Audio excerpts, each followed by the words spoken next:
You've just tuned into InnoStation, where the latest and hottest topics are always on air. I'm your host, Cami, and each episode will be serving up heat with fun chats, fire insights, and special guest appearances with a couple of surprises along the way. Now, International Women's Day comes along every year in March, and we typically spend the whole month commemorating sort of women's fight for equality, for liberation, and along with the women's right movement. This is a time also when we give focus to issues that affect women, such as gender equality, reproductive rights, and of course, gender based violence or violence and abuse against women. Now, we think that it is important to have men's voices and perspectives heard in this space. And so we've invited Welcome Witbooi to give us his take on the issues of gender based violence and gender equality. Thank you for joining us. Welcome. No, thank you for having me. I'm so excited to be on this platform. Of course, of course. And I think let's just start off by getting to know you a little bit. Tell us who Welcome is and what fuels your inner fire. Well, yeah, Welcome is a boy that grew up in a little place called Baala Park, in the Western Cape. Yeah, I had my fair share of life challenges, Mm. and obviously ended up in places that I didn't want to go to. Yeah, But those places actually also taught me to become the man that I am today.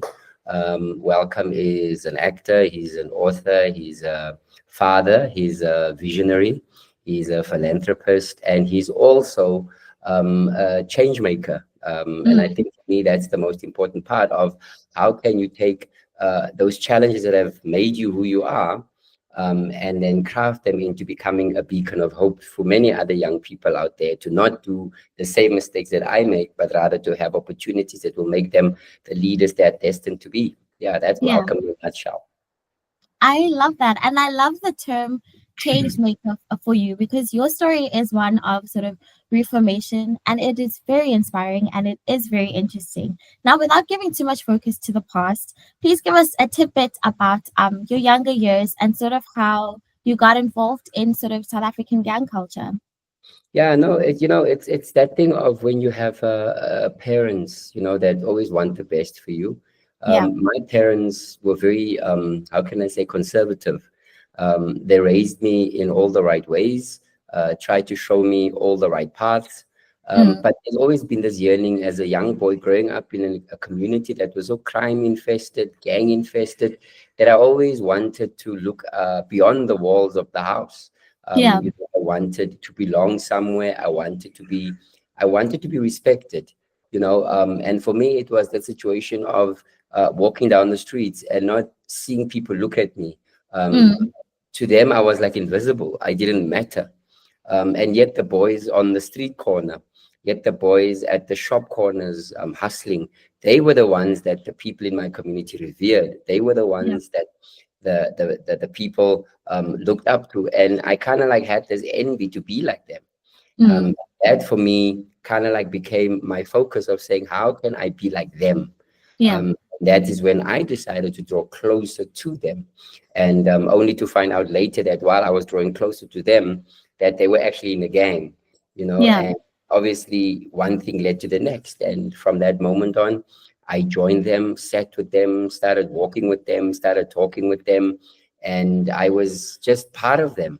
And when you are part of a group, you have to do what the group does. Yeah. Um, so when they up to no good, I'm up to no good. When they're robbing, stealing, doing bad things, I'm also there robbing, stealing, and doing bad things. So it became kind of like a sense of wanting to belong. And the Mm, more I did these things, the more I lost my identity, the more I lost who I was, and the more I was sucked into the violence, into the yeah. trauma, into the into the state of not feeling worthy and constantly having to prove myself. And Mm. that's how I got lost and joined the gangs. And then I joined the gangs when I was 12, until the age of 17. So Mm. yeah, and that's just how life was for me. Now, you are a very different man today, Welcome. And I just, having heard your story like a couple of times over, I'm first of all so proud of you. It's very hard to sort of turn your life around in that way. And I want to know what is it that led you to sort of step away from the gangs and the life that you lived before? I think for me, it was, that thing, especially when we're speaking about Women's Month. Mm, I was, when you're in the gangs, there's no respect for women. You are taught that women are just tools to be used. mm, You are taught that women are not to be respected because they are poison. You are taught that women are not good. yeah, And you kind of like live in that mentality of also falling into the abuse of women. yeah, um Not listening to my grandmother, not listening to my mother, just doing what I want to do because as I believe I'm the man. mm, And for me it kind of like brought me into a space of thinking, is this really the type of life that I want to live? yeah, um at the age of 17 got arrested and was sent to Paulsmoor prison. And while in there, I mean, having been sent to prison for 23 years kind of like made me understand that my life was over, mm, and that I would never live beyond. If you're sending me to prison for 23 years, I'll probably come out and cars will be flying. It yeah, would be a different future then. But when I went into prison, I realized, even in prison, becoming part of the numbers gang, rising within that culture of the number, the prison, and environment, and mm, becoming a general of the 28s, I kind of like felt very dominant. I felt very strong. yeah, But there was this one moment when I sat in the courtyard and a question came to me as I was hearing these men talk about how they abuse women, how they rape, how they kill, mm, and actually not even having any remorse to what they've done. A question came to me, and the question was, if I were to be a father one day, what kind of father am I going to be, yeah, especially to a girl child?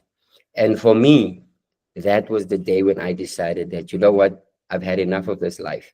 yeah, I really want to change my life, not just for the sake of having a daughter, but for the sake of what type of man am I going to become if I do not realize the fact that women are the most important parts of our lives. And without them, we would not exist, mm, because they make everything grow. And for me, that was the part that changed my life forever, to say, how do I defend women that are also abused? How do I step up and say, I want to be a different man? Instead yeah. of a man that abuses, I want to be a man that protects. And that's when Mm. my journey started for me. And I mean, you've managed to sort of change your purpose for good, right? I think a thing that we need to speak about also is like it takes leadership qualities. Like you had innate leadership qualities because you don't just climb up the ranks like that. And you sort of managed to take those leadership qualities and turn them into something beautiful today. And especially through the work that you're doing now. So tell us a little bit about your organization and sort of the ins and outs of that. Yeah, no, Bright Spark Foundation, I always say to people, was born and bred in prison. It was Mm, a concept where I looked at the world from a different view, and I realized that I don't want many other young boys to come into a place like this, yeah, where their hopes, their dreams, are destroyed. Because in prison, you have to also fight many other parts of yourself, and yeah, boys gets lost in that world. And I didn't want young boys to come into that space. Hence, I developed the concept of Bright Spark Foundation as a way to deter them from going into gangs because they mm, needed to belong somewhere. I wanted to deter them from joining gangs because I felt that if they only knew how awesome they were and the yeah, potential to achieve whatever they want to achieve, Bright Spark Foundation would be that beacon of light, would be that beacon of hope. It would mm, be a place that would inspire them to look at the light instead of the dark. mhm, Despite the fact that they come from different environments and different circumstances, it was Bright Spark Foundation that could teach them to look beyond their circumstances and step into their talents, step into their gifts, step into what makes them amazing as not just young boys, but also as young girls. And that is why Bright Spark Foundation became a beacon of hope for many, many young people out there. And today, I can sit here and gladly say that we've saved thousands of young people's lives, and we continue to save yeah. thousands of young people's lives. And that brings joy to my life. Of course. Oh my gosh, of course. I think the story of Bryce Park is so beautiful. And that is also part of the reason why we thought that you would be the perfect person to have this conversation with, just considering your context, your past context, and sort of how you've managed to turn everything around into something more positive. And you mentioned before that like one of the biggest challenges we do face in South Africa is gender-based violence. And just taking your context into consideration, what is your perspective on this issue as it stands now? You know, the most important thing, and I do want to use the stats as a way of just clarifying. When the latest police stats came out, I'm thinking we've got 11,803 rape cases were reported to the police. Mm, That was between October 2024 and December 2024. Um, 273 kids murdered in South Africa between October 2024 and December 2024. These are yeah. alarming statistics. You know, even thinking that more than 10 women are murdered every single day in our country. And I felt like if I step into my role as a man, Mm, how can I define being a man if I myself am a perpetrator, if I myself have a hand in the rape, in the murder, in the killing of children? Then how yeah. do I go out into the world and call myself a man? How do I definitively stand there proud with other Amachita and say to Mm, them, we've made it, guys, we've made it in life? And yet we haven't, yeah. because we have then failed to protect our very important asset, which is our women and our children. Mm, And for me, I feel like even in Women's Month, as men, we need to look at success differently. The success of our woman is the success of being a man. If our country grows and our women feel safe and our women are protected, that defines our success as men. Going yeah. to prison does not define us being men. Going to the army does not define us being men. Being macho and fighting on the streets and drinking in the shebeens does not define us being men. What Mm, defines us being men is stepping up and saying, I'm a good father, I'm yeah. present, and I'm available. I'm a good husband, I'm present, and I'm available. That defines us as men. And that is why our fight against GBV will continue until we can reach the stage where we can say to ourselves that we have made it to a point of changing the narrative Yeah. and empowering young women, empowering young men, teaching them to be good men. When Mm, boys become men, to say the only way that you can become a successful man is to protect those that are our most prized assets, which are our women and children. yeah. And I mean, just with also with Bright Spark, right? You put a special focus on children specifically. I mean, you could have started the foundation and worked with like full grown adults, but you chose children in particular.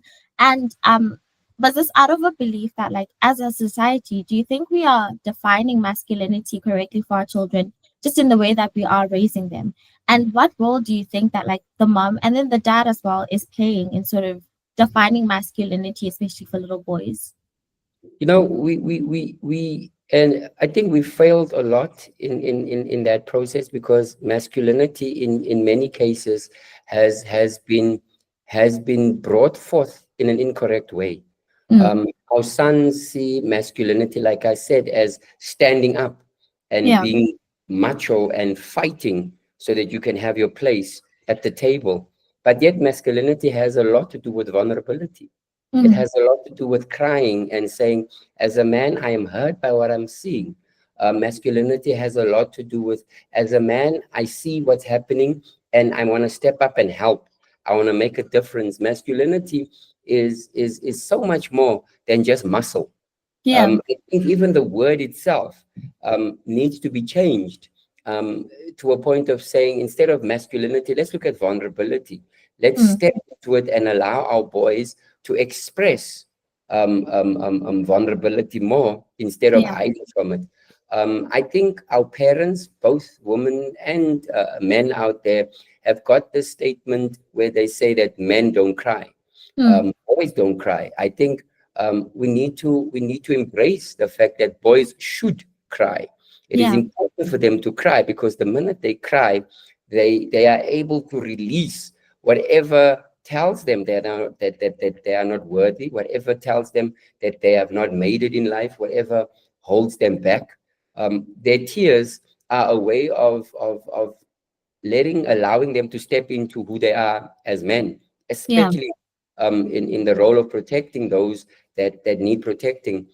So I feel like those are the types of dynamics that I feel that we have a lot to learn, and Mm. we as a foundation is trying to bring that point across. Your question was, why are we working with children? Because we feel that in Xhosa they say "Igotjwa isemncane." You Mm. bend it while it's still little, because when you bend it while it's still little, it is possible to infuse in a child noble ideas, Yeah. values, principles, and models that will make the community strong. Instead of now, when it is easier to work with a boy than to work with a broken man, Yeah. because it takes a lot of work to bring the broken man from where he is to where he needs to be. But when we start young, we are able to infuse in kids a sense of direction. We are able to infuse in them a sense of integrity. We are Yeah. able to teach them what it is to do right, and what it is not to do wrong. So Mm. that's why we work with young people, because we feel that they are the future of our country, and therefore we need to focus on them.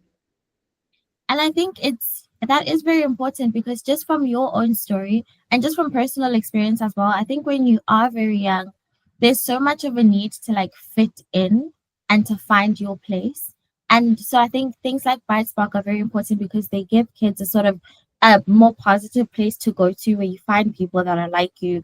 You find people that perhaps come from similar backgrounds to you, and it gives them a sort of more positive environment to grow up in, especially in communities where the average thing that is happening is that there is violence, there is a lot of sort of negative things that are happening. So I think, yeah, while you're young is where you should be sort of enclosed by a community that is trying to help you grow in a more positive way.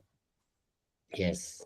And do you think that sort of healing the dynamic between men and women plays a bigger role than we give it credit for in terms of trying to heal communities that are affected by violence?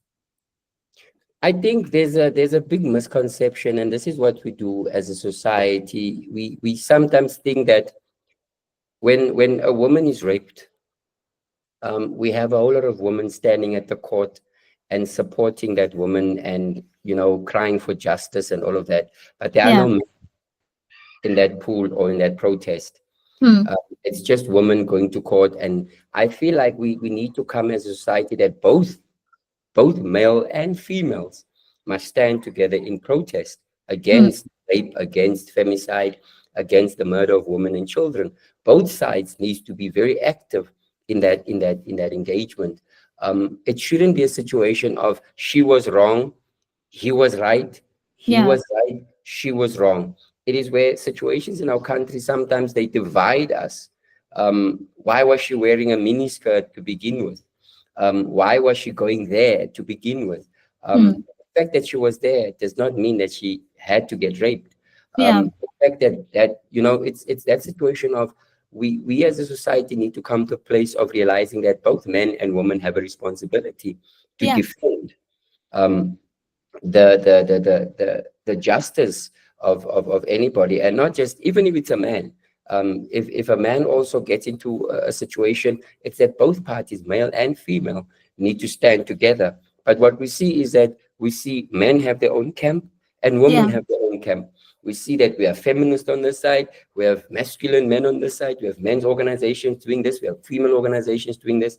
So many Yeah. people have a good intention of wanting to change the narrative, but yet the groundwork is not central on love. It's not central on compassion, but Hmm. rather more ego driven, and say, look at what I'm doing. I'm changing the Yeah. world by bringing their own perspectives and their own perceptions onto somebody else's suffering, onto somebody else's despair, Yeah. because we do not know what the woman that has been raped is going through.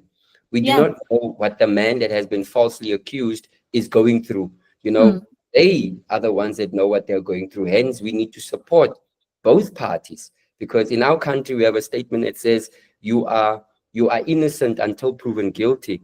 But on Mm-hmm. social media, we know that it's the reverse of that. You are Yeah, very guilty much so. until proven innocent. And Mm. even though you have been proven innocent, there's no coming back and apologizing. The Yeah. woman is not going to raise her hand and says, you know what, because of A, B, and C, I falsely accused this man. The Mm. man, you know what, because I was angry at her choosing somebody else and dating another guy, I decided to take her life. You know, Yeah. I apologize. I'm sorry. What can I do to make amends? It is that type of society that we need to create that steps into accountability and say, how do both parties take accountability so that they can really truly step into this of we are protecting our world from becoming worse? Yeah. And I like that you drew sort of that comparison or that sort of two sides of the coin between men also being affected by that. And that's going to take me into my next question. But before that, I want to ask you, why do you think, because you mentioned that in a lot of like where women are going to court for sort of gender-based violence and rape and all of those kinds of things, that you find that it is more women outside that are protesting. Why do you think it is that we're not seeing any men there? Because I mean, we all know like men that are against these things and they speak out against them. But why do you think it is that they're not like there? I think it's like I said, it's the culture of our society. Because he's afraid his friends will ask him, "Hey, ndoda, ubufuna ntoni pha?" You know, or Ah, he would be sitting with men and they will say, "Oh, manabafazi manje. What if Lomfazi, she did something to this guy? That's why he did what he did." You know, men don't okay. want to sit in circles and have to justify their good intentions. Mm, Instead of just having a guy in our circle, having been at a protest and encouraging him, saying, "Yo, Ndoda, when you did a good job to go there." yeah. We don't encourage these men, we push them down. Even when you ask about why do we have so little men sitting in support groups or standing in protest groups, it's because even some men that are victims of abuse, when they go to the Mm, police station, the first thing the police does is that when they go there and says, "I'm here to report a case of abuse," the police laugh and say, yeah. "But hey, Baba, how can you be reporting abuse in daughter? It doesn't make sense. You Right. are a man. How can a woman be beating you?" And yet these things happen. So Yeah. so men do feel very vulnerable, and they step into their vulnerability, and they feel like we can't go out there and show the world how vulnerable we truly are because the world will laugh at us. So it's a Mm, very difficult situation. Hence, I'm saying the narrative or the drive or the advocacy needs to change to yeah. say, how do we empower men to become catalysts of truth? How do we empower men to become advocates of GBVF and fight against this without fear of judgment, Yeah. without being told that you can't, when you are a betrayer of men, you're supposed to be standing with us, but now you are standing with women. Mm, It's gonna be a long job, but it needs to happen. Someone has to do it at some point, and we, as Bright Spark Foundation, have decided that we don't just want to deal with gender-based violence, but what yeah. we want to do, we want to deal with gender-based violence in young people. So we've Yeah. got within Bright Spark Foundation, we have a gender-based violence ambassadors program where there are teenagers that work with other teenagers that have Mm, been affected by gender-based violence. Either the mother was impacted, either the father was impacted, either the sister or the brother. But where we kind of like understand where they are from, because these kids must go to school yeah. and they must try to live a normal life. But while the rest of the world is focusing on the mom and the father, who focuses on the child Yeah. that has been in the midst of all of this happening? Who focuses on the child that has lost her mom because of Mm-hmm. gender-based violence? Who focuses on the son that has lost their sister or brother through gender-based violence? No one. So that is why we have the gender-based violence ambassadors program for teenagers to Mm. support teenagers that are going through those things. I love that. And I think that is very close to my heart because I grew up within that sort of context. And it is true, like everybody focuses sort of on the parent that is affected. And very little is done about like the kids that were also in the situation. And I think things like Vice Spark, had they been there back when I was a teenager, definitely would have helped a lot. But I mean, things like church did help and sort of having family and just great role models around to sort of help you out as well. And so I'm so happy that you guys are doing that because there also does need to be a focus on the kids that are affected because we genuinely are, you know? And I like that you mentioned that sort of there is a lot of violence that is perpetuated against men as well.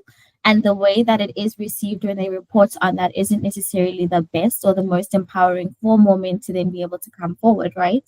And I think a lot of the conversations that we have happen around women. I think just because of how the stats are set up. And it needs to be said though that like not just women are prone to like finding themselves in these situations, right? And we don't speak enough about the boys and the men that are affected. So, in terms of gender sort of equality within the context of gender based violence, what is your take on that? And how do you think that we are doing in the conversations that we are having around gender based violence right now in terms of focusing on men as well? I think I would be honest to say, because I do believe that we're having an honest conversation. Yeah, When we look at the stats, we are not doing much. yeah, When we look at the fact that women, even in 2025, until this time, it's we are not doing enough. We mm, really not doing enough. I feel like there's a whole lot of lip service in yeah, our country. We have a government that speaks on gender-based violence being on the top of the list, but yeah, yet when it comes to dealing with the issues, it's not on top of the list. We have a whole lot of inequality with regards to gender-based violence. mm, Not so long ago, we saw a woman being abused at a police station by two other police officers. She came in there to lay a charge against her abusive boyfriend, and yeah, she ended up being beaten up by two female police officers. So it's very difficult to understand that femicide or violence against women is not just perpetrated by men, it is yeah, also women perpetrating on women.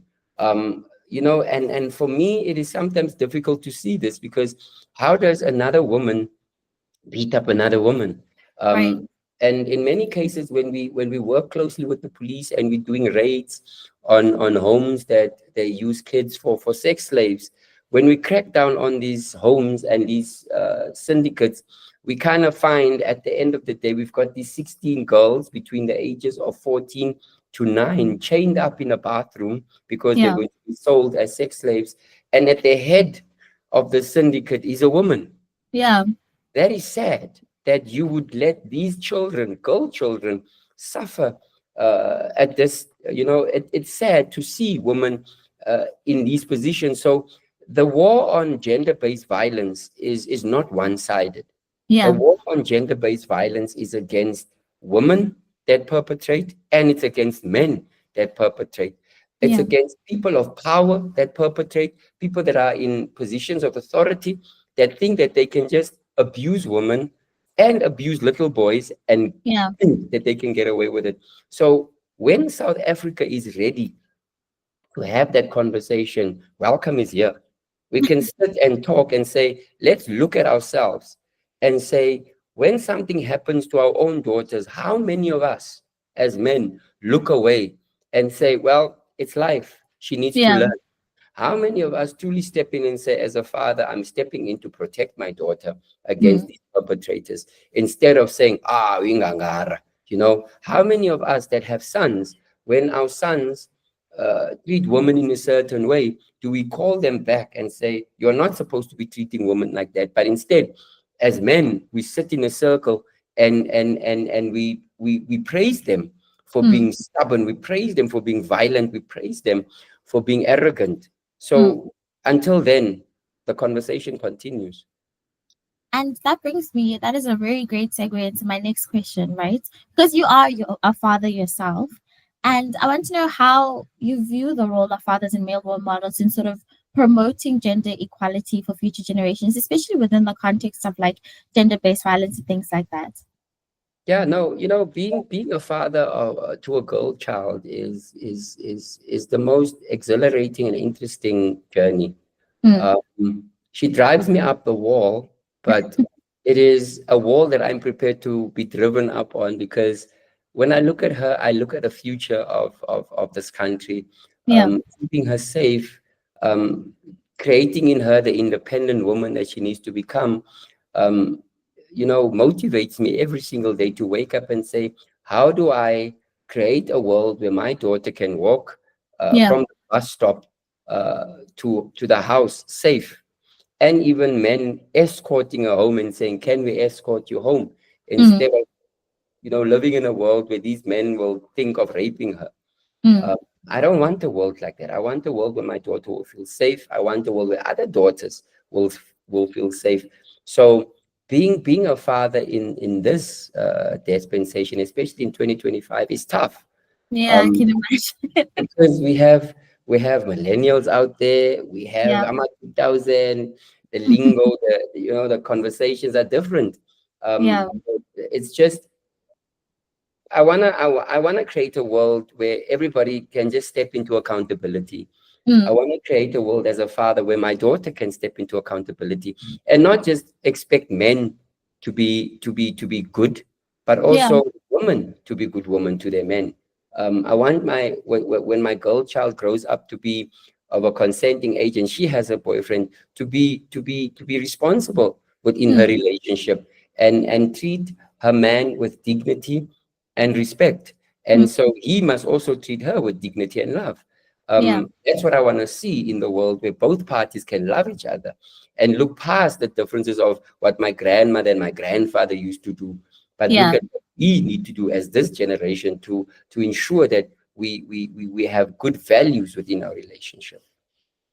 And on that note, what would you say sort of to young men that today feel like they need to sort of assert to prove their masculinity by being violent or controlling or dominant over women? You know that I always say, and I say this to all men with love. It is a foolish man that raises his hand to a woman. It is the Mm. most stupidest thing you can do because it does not make sense. After that blow, it's not going to infuse your love. It's not going to make your love grow deeper. It's not hitting or beating up or hurting a woman does not give anything, does not add Mm. any growth to your life as a man. In fact, it takes away your joy. It takes away the love that you can give. It takes away the protection that you can offer. Yeah. Hitting a woman takes away every part of who you are as a man. It eats at you. It's a disease. So that's the first thing I would say to men out there.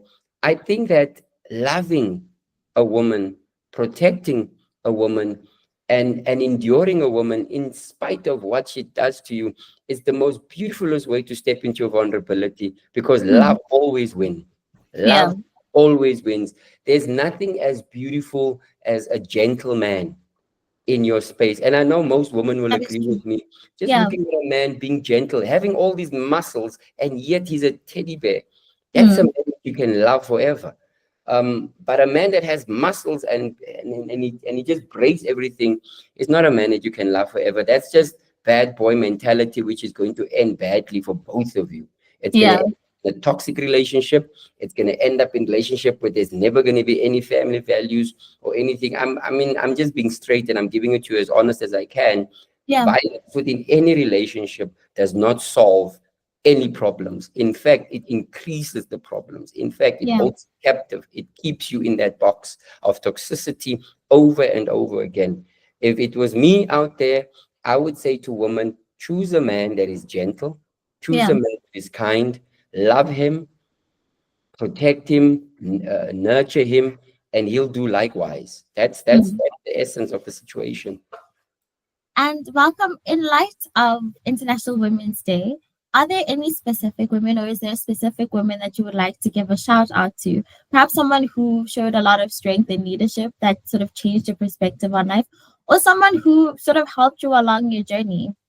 I think for me, there's this lady that I always say, Karina Anderson. Mm. She was my responsibility coach while I was in prison. And she used to come to prison bare feet. Mm. There was a rule in prison that you do not hug the offenders. Yeah. It was not allowed. This woman didn't care about that rule. She would come into prison bare feet and she would hug us. And Mm. she would hug the life out of us. And that for me gave me a different, it just, I looked forward to those Tuesday sessions. I looked Yeah. forward to those Thursday sessions because more than the lesson itself, I looked forward to the hug. Yeah. It made me feel warm. It made me feel loved. It made me Mm. feel like I was a person. Because Yeah. prison has the tendency to make you feel like you're an animal, you are nothing, you are just, you're wasting away and all of that. But yet, with her coming into that space, she brought so much love, she brought so much light. So I would never, I don't think that I would have been able to survive parts of prison if it wasn't Mm. for that woman. So thank you to Karina Anderson for having been a beacon of my light. That is so beautiful. And it is so true that like a little bit of tenderness does go a long way. Because I saw a video yesterday of sort of this young boy. He seemed to be like in his late teens. And there was a police officer, like he was cuffed and everything, and he was standing against the police car. And the police officer sort of like speaking to him, and it's a very aggressive interaction at first.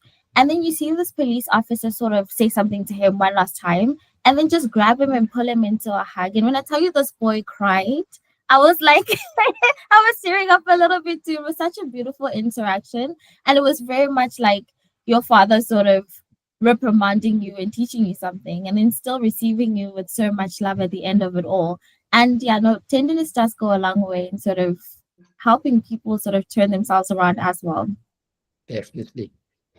And what do you believe that we can do to sort of influence a more sustainable change for future generations, especially within the context of the work that you do with Bright Spark?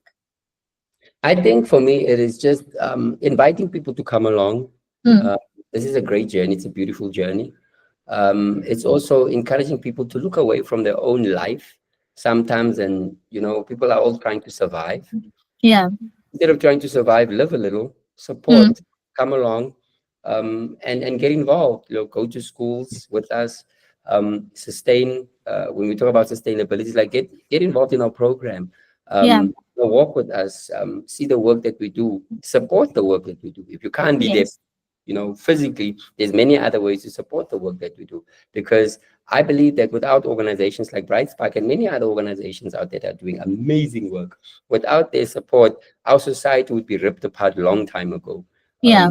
Communities are keeping the fiber of our communities together, and it's important for people out there to support us in whichever way they can, Mm. whether it's through donations, whether it's through giving things, whether it's through having a conversation, whether it's through mentorship.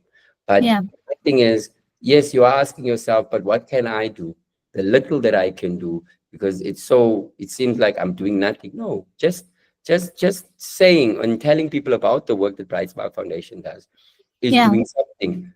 Just going to a school and visiting one school with us is doing something. Mm. Even giving a 5 rand towards the work that we do is something. My thing is just do something. I think I Yeah. want to start a campaign where I just say do something, no matter how little it is, but just do something. Yeah. Yeah, that's it. And if somebody does want to get involved, where do we sort of find Bright Spark and info on Bright Spark? Are there like any socials or website that you would like to plug? Yeah, no, you can just Google Bright Spark Foundation SA. The SA Mm-hmm. is important because there's another Bright Spark out there, Yeah. which is a plumbing service. I don't think you need plumbing. So do Bright Spark Foundation SA, or just search Welcome Witbooi, and Okay. then from there you'll get all the information that you need on us. Or you can just call me direct on 084 790 6368. It's a very open number, so you can call, message. Okay. Even if you need help as a mother, even if you need help as a father, even if you need help as a boy, as a girl, we are there for you. We got your back, provided that you stay close to us, because hey, traveling to the Eastern Cape and Durban, not a good idea, because if I go to Durban, we'll go on holiday. Well, provided you are prepared to talk to me while I'm swimming, I'm good with it. So Yeah. communicate. Find us on the internet. We are all over, and yeah, and so that's what I can say from my side. Awesome. And we will make sure to plug all of that information in the description box so everybody can find it. But before I let you go, welcome. We have a little game that we play here on InnoStation called Hot Takes. And I would Mhm. love to play around with that with you. So how Okay. it works is I just give you a like rapid fire questions and you just answer hot or not depending on how you feel about it. And then if something interesting jumps out, we can get into that a little bit. Okay. Awesome. So how do you feel about a no excuses mentality? No excuses mentality, not. Not. Mm-mm. Why? I think with all the information that we have, Mm. when we talk about no excuses, I think we as a society we tend to think that we can just apologize our way out of things. Ah, Um, okay. we can just um, yeah, smooth talk. I think quickly it's that thing of when a man hits a woman and he comes back with a bunch of roses, you Mm. know. It's just that culture of yeah, I don't know. I just feel like I don't like that mentality because it kind of like lets us get away with certain things. I Yeah. don't know if I understood the no excuses dynamic, but for me, it's like, yeah, there shouldn't be excuses. I Yeah. Yeah. think just know what is right and what is wrong so that Yeah. you don't have to apologize at the end of the day. It's just do what is right, you know? Okay. Then I think your answer would have been hot, just from like your perspective. Okay. Because I was like, not. No, I'm still getting the game. I'm still getting the game, So please. it's okay. And how do you feel about motivational talks at schools? Oh, definitely not. Guys, I'm an inspirational speaker, not a motivational speaker, by the way. But I don't agree because I feel like it's a one-hit wonder. Ah, okay. Yeah, it's a one-hit wonder. You're there for one day and then you go. Yeah. I feel like our kids need much more than just motivational talks. Yeah. Our kids need interaction, they need intervention, they need real conversation that could lead to the next. You can't just Mm. come into school, and especially I hate it when I get called to a school and the school says to me, "You got 15 minutes." I'm like, I'm choosing not to do 15 minutes. It's fine. I'll Yeah. come back when we have a life orientation class. I'd rather Mm. come to the life orientation class and have 50 minutes with the kids instead of having 15 minutes. Motivational talks at schools, big no for me. Not. Inspirational talks at school that goes just to inspire young people, that's okay. But no motivation. Imagine telling a person, I started my business with this one grain of rice. No way, Jose. No, that makes sense. That makes sense. I actually agree now that you've explained that. I'm like, yeah. Yeah. And how do you feel about taste testing coffee? I love coffee. So that's a hot topic for me.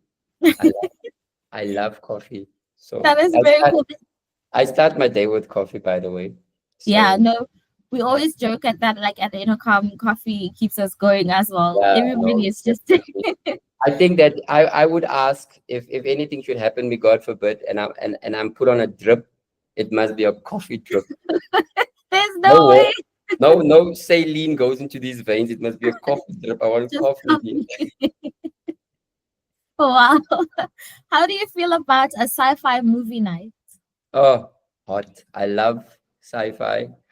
And people don't understand why I love sci-fi. Even my wife has a problem with me and sci-fi. She's like, oh, when I need those bugelayo, because she sees these creatures and stuff. I say, because imagine just a world where you can just, it's just laid back and watch the magnificence of us getting to that stage, Mm, things flying the way they are flying, the technology, it just puts me in a world of imagination. I love it yeah, because it just draws me away from all the stuff that's happening in the world. The yeah, the couch is full of money and GNU and all of these things. It just draws me away from that and puts me in a space where I can just imagine and just yeah and just find another sense of adventure and just daydream, I don't yeah. know.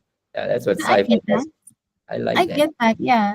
And how do you feel about one-on-one coaching? Hot. I Okay. love one-on-one coaching because it's also a place where you can focus entirely on the person. You can journey together. You can find each other. And it's also good because there's not a lot of other stuff. Because doing that group coaching, you have to focus on everybody's energies. Yeah. But one-on-one, it's easy because then you can just really focus on the challenges at hand and work through those things with the person and Mm, meet them where they're at and then guide them to where they need to be. That's what I love about one-on-one yeah. coaching. How do you feel about self-help books?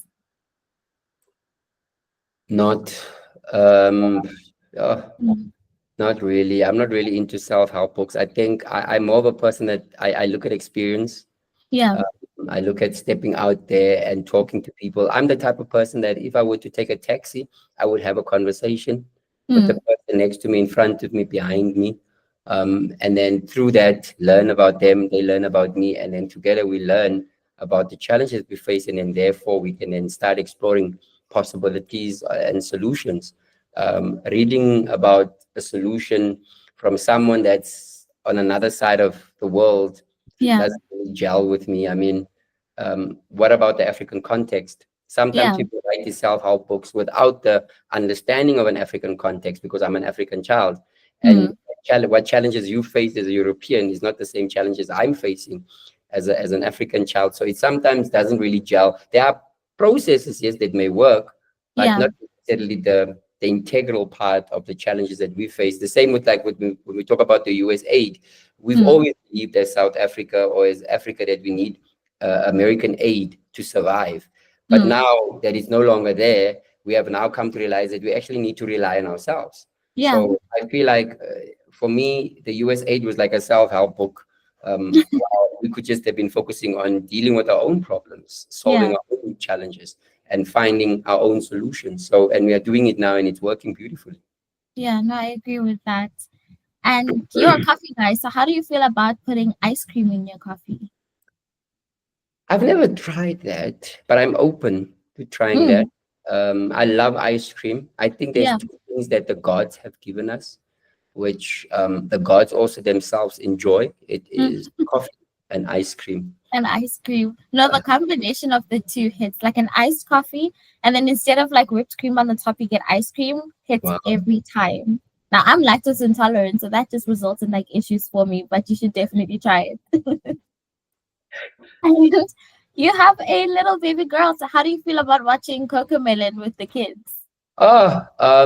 Every single day, Tombi, bring Storm there for me. So when I watch Ntombi, so so when I watch Coco Melon, Yeah. now I know all the characters of Coco Melon.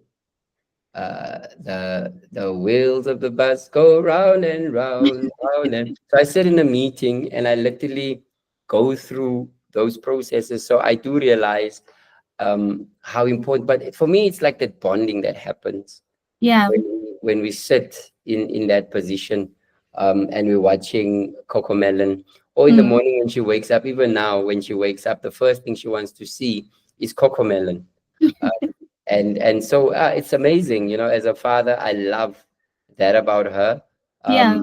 And yeah, and it just brings out so. And I mean, when I see her watching Coco Melon and the light that shines through, it's like so amazing. And I know that people have a lot of things to say about Coco Melon. It's addictive and stuff, but I think it's the environment in which she watches it and how Yeah. she watches it. And I also think that if there's a parent, like there's always her mom is there when she's watching Mm. Coco Melon. I'm there when she's watching Coco Melon, and when she has questions, she can ask, and Yeah.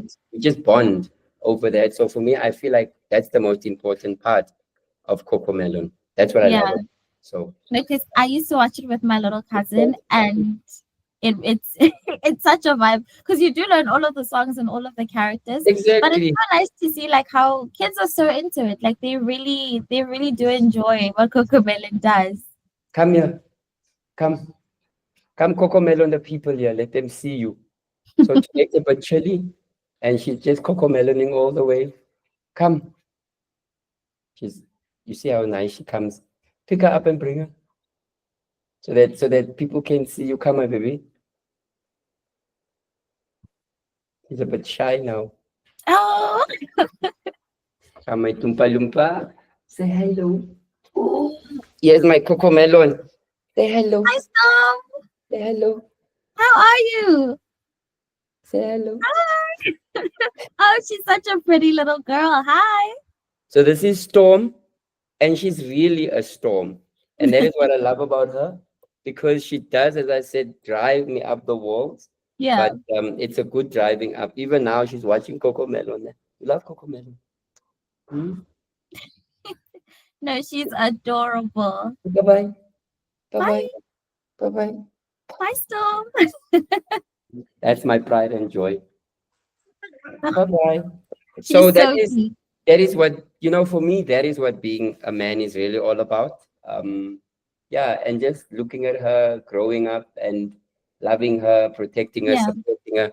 That's what makes my day. That's why I can step out of the world and work as hard as I can, because I really need to create a better world for her and for other Yeah. girls, and for other boys that are vulnerable. So for me, that's the most important part of the work that we do. I love that so much. And thank you so much for letting us meet Baby Storm. She's so cute. And that does bring us to the end of Hot Takes. So thank you so much for joining us today. Welcome. And for giving us such an important perspective on such an important conversation. And I really do hope that today's message sort of reaches the right people, and that it also helps people to sort of find out more about Bright Spark and get more involved in the work that you're doing, and some of the other organizations that are out there as well. So thank you so much for being here. Thank you for having me. Of course. And thank you at home for joining us today. We'll catch you in the next episode. Bye.